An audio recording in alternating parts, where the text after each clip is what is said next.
सस्ते वाले दाल मसाले स्वाद हुआ बेकार। MDH की हल्दी मिर्ची धनिया करे कमाल। ये रंग दे, ये खुशबू दे, ये तीखा, ये कम पड़े। क्या निराला MDH मसाला। और एक और बड़ी खबर, इजराइल में तबाही की एक और तस्वीर आपको दिखाते हैं। मिसाइल हमले के बाद तेल अवीव में जमकर तबाही मची है। तेल अवीव जो कि आर्थिक राजधानी के तौर पर पहचान रखता है, जो कि मुख्य केंद्र है, मुख्य सेंटर है हमास से लेकर वहां की सेना का, और उसे ही सबसे ज्यादा निशाना बनाया जा रहा है। और आप देखिए तेल अवीव में भी जो हमले हो रहे हैं, इजराइल अगर उनको नहीं रोक पा रहा, जो कि प्राइम टारगेट है जहां पर हमलों से बचने के लिए डिफेंस सिस्टम को एक्टिवेट किया गया है, तो अब कहीं ना कहीं इजराइल को भी सोचना पड़ेगा। एक बहुत बड़ी चुनौती इस वक्त ईरान ने इजराइल के सामने पेश कर दी है।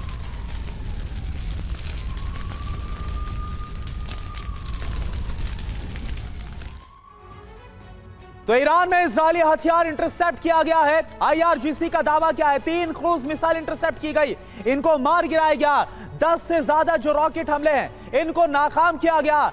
10 कामाकाजी ड्रोन उनको मार गिराया गया, और 20 से ज्यादा जो छोटे ड्रोन हैं इन्हें मार गिराया गया है। ओपी तिवारी सर, मेरा सवाल आपसे है, ये तो वो दावे हैं जो कि IRGC कर रहा है कि इजराइल के हमलों को हमने नाकाम किया, लेकिन चौंकाने वाली तस्वीर इजराइल से सामने आ रही विध्वंस की, जहां पर तेल अवीव में भी जो ईरान के हमले हैं वो कामयाब हो रहे हैं। वो भी तब जब तेल अवीव जो कि प्राइम टारगेट है, मुख्य केंद्र है इजराइल का, और वहां पर तेल अवीव की रक्षा के लिए बड़ी संख्या में एयर डिफेंस सिस्टम को डिप्लॉय किया गया है। करुणा, पहले एयर डिफेंस सिस्टम की लिमिटेशंस के बारे में समझना पड़ेगा।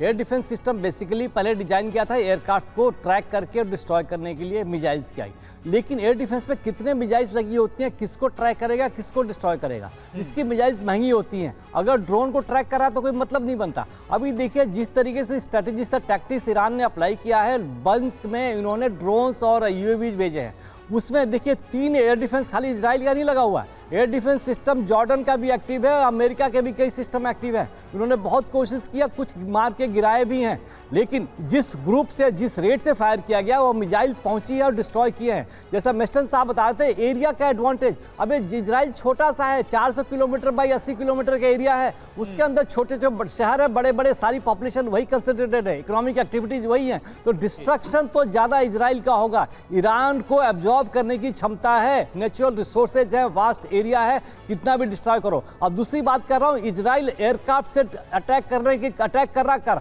लेकिन इसमें सबसे बड़ी समस्या है कि मिड एयर रिफ्यूलिंग की। इस मिड एयर रिफ्यूलिंग का जहां सहारा लिया जाता है, क्योंकि डिस्टेंस बहुत ज़्यादा है, वहाँ इस तरीके के constant operations can not be sustain for a very long time. तो ये भी स्ट्राइक इजराइल के कम होंगे। अब इजराइल को ये भी समझना पड़ेगा, अच्छी से समझना पड़ेगा, युद्ध किसी भी देश को कमजोर मत समझो, और युद्ध अकेले लड़ा जाता है, किसी के भरोसे से लड़ा नहीं जा सकता।